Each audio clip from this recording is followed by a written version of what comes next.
Dear friends, welcome back. ചാസ്റ്റിറ്റിയെ പറ്റി നിങ്ങളോട് സംസാരിക്കാനുള്ള ജീസ് യൂത്ത് പാലക്കാട് ടീൻസ് മിനിസ്ട്രിയുടെ ചാസ്റ്റിറ്റി റേഡിയോയുടെ 6ാമത്തെ എപ്പിസോഡിലേക്ക് നമ്മൾ എത്തിയിരിക്കുകയാണ്. കഴിഞ്ഞ 5 ദിവസങ്ങളിലും നമ്മൾ പറഞ്ഞ കാര്യങ്ങൾ എല്ലാവരും ഓർക്കുന്നുണ്ടല്ലോ അല്ലേ?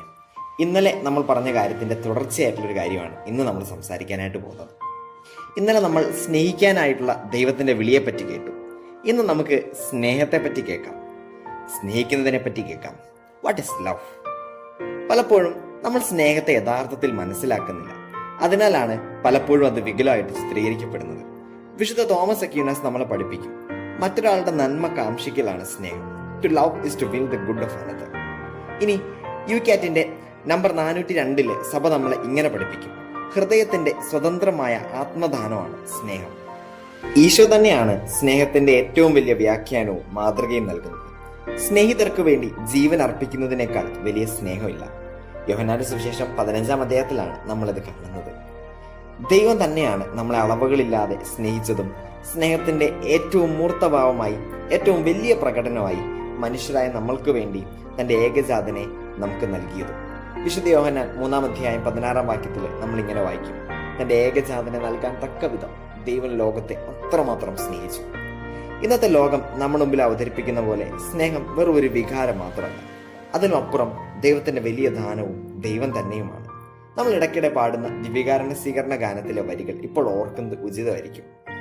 സ്നേഹം എന്ന വാക്കിനർത്ഥം ഭൂമിയിൽ ജീവിതം കൊണ്ട് അങ്ങ് പൂർത്തിയാക്കുമ്പോൾ സ്നേഹം സഹനമാണെന്ന് ഞാൻ അറിയുന്നു, സ്നേഹം മരണമാണെന്ന് ഞാൻ കാണുന്നു, സ്നേഹം ബലിയായിത്തീരുന്നു, ചങ്കും ചോരയുമേകുന്നു, സ്നേഹം കുരിശിൽ പൂർണ്ണമാകുന്നു. യെസ്, ഇത് തന്നെയാണ് സ്നേഹം. യോഹന്നാൻ സ്ലീഹ എഴുതിയ 1-ാം ലേഖനം 4-ാം അധ്യായം 8-ാം വാക്യം പറയുന്നത് പോലെ ദൈവം സ്നേഹമാണ്. ദൈവം എങ്ങനെ പൂർണ്ണമായ സ്നേഹമായിരിക്കുന്നുവെന്ന് ഇന്നലെ നമ്മൾ കേട്ടതാണ്. ഇനി നമുക്ക് ഈ സ്നേഹം എങ്ങനെ ജീവിക്കാമെന്ന് കാണാം. ഈശോ എല്ലാ നിയമത്തിനുപരിയായിട്ട് സ്നേഹം പ്രതിഷ്ഠിച്ചു. ആ നിയമങ്ങളൊന്നും റദ്ദാക്കാതെ തന്നെ അന്ത്യത്താഴത്തിന് ശേഷം അവിടുന്ന് സ്ലീഹന്മാരോട് പറഞ്ഞത് ഇതാണ്, നിങ്ങൾ പരസ്പരം സ്നേഹിക്കുവിൻ.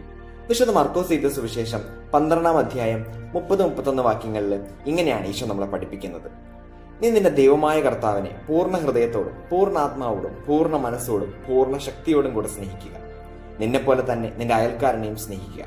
ഇവയേക്കാൾ വലിയ കൽപ്പന ഒന്നുമില്ല. കത്തോലിക്ക സഭയുടെ മതബോധന ഗ്രന്ഥം 1822 പഠിപ്പിക്കുന്നത് പോലെ ഏത് സുഹൃതത്താൽ നാം ദൈവത്തെ അവിടുത്തെ പ്രതി തന്നെ സർവോപരി സ്നേഹിക്കുകയും നമ്മുടെ അയൽക്കാരനെ ദൈവസ്നേഹത്തെ പ്രതി നമ്മെ പോലെ തന്നെ സ്നേഹിക്കുകയും ചെയ്യുന്നുവോ, ആ ദൈവിക സുഹൃതമാണ് സ്നേഹം. പ്രിയമുള്ളവരെ, സ്നേഹം പരിശീലിക്കണമെങ്കിൽ നാം ആദ്യം സ്നേഹം തന്നെയായ ദൈവത്തെ എല്ലാത്തിലും ഉപരിയായി സ്നേഹിക്കണം. യോഹന്നാൻ സ്ലീഹ പറയുന്നത് പോലെ സ്നേഹത്തിൽ വസിക്കുന്നവൻ ദൈവത്തിൽ വസിക്കുന്നു, ദൈവം അവനിലുണ്ട്. ഈ ദൈവിക സ്നേഹം നമ്മളിൽ നിറയുമ്പോഴാണ് നമ്മുടെ യഥാർത്ഥ മൂല്യം നമുക്ക് മനസ്സിലാകുന്നത്. ആദ്യത്തെ ദിവസത്തെ പോഡ്കാസ്റ്റിൽ നമ്മൾ കേട്ടതുപോലെ ദൈവത്തിന്റെ ഛായയിലും സാദൃശ്യത്തിലും സൃഷ്ടിക്കപ്പെട്ട ദൈവത്തിന്റെ മക്കളായ നമ്മുടെ വില നമുക്ക് തിരിച്ചറിയാനും നമ്മളെ തന്നെ അംഗീകരിക്കാനും സാധിക്കും. ദൈവത്തിന്റെ കണ്ണിലൂടെ നമ്മൾ നമ്മളെ നോക്കുമ്പോൾ നമുക്ക് ശരിയായ സെൽഫ് ലവ് ഉണ്ടാവും. ശരിയായ സെൽഫ് ലവ് ഉണ്ടായാൽ മാത്രമേ എൻ്റെ അയൽക്കാരനെയും ദൈവത്തിന്റെ മകനും മകളുമായി കണ്ട് സ്നേഹിക്കാൻ കഴിയൂ. എൻ്റെ അയൽക്കാരനോടുള്ള സ്നേഹമാണ് ദൈവം നമുക്ക് നൽകിയ 2ാമത്തെ കൽപ്പന. യെസ്, അങ്ങനെ സ്നേഹം ദൈവത്തിൽ നിന്ന് ആരംഭിച്ച് നമ്മളിൽ നിറഞ്ഞ് നമ്മുടെ അയൽക്കാരനിലേക്ക് ഒഴുകുന്നു. ലേഖനങ്ങളിൽ നാം വായിക്കുന്നത് പോലെ സ്നേഹിക്കുന്നവൻ നിയമം പൂർത്തീകരിക്കുന്നു. സ്നേഹത്തെപ്പറ്റി യുകാറ്റ് പറയുന്ന വളരെ ശക്തമായിട്ടുള്ള കുറച്ച് വാക്യങ്ങളോട് കേട്ടുകൊണ്ട് നമുക്ക് അവസാനിപ്പിക്കാം.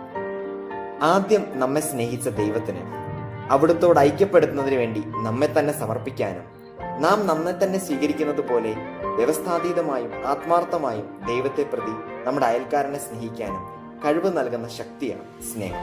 വിശുദ്ധ അഗസ്തീനോസ് പുണ്യാളൻ പറയും, സ്നേഹിക്കുക എന്നിട്ട് നിങ്ങൾക്ക് ഇഷ്ടമുള്ളത് ചെയ്യുക. പ്രിയമുള്ളവരെ, സ്നേഹത്തെ പറ്റിയുള്ള മനോഹരമായ ധ്യാനം ഒരു കൊച്ചു പ്രാർത്ഥനയോടെ നമുക്ക് അവസാനിപ്പിക്കാം.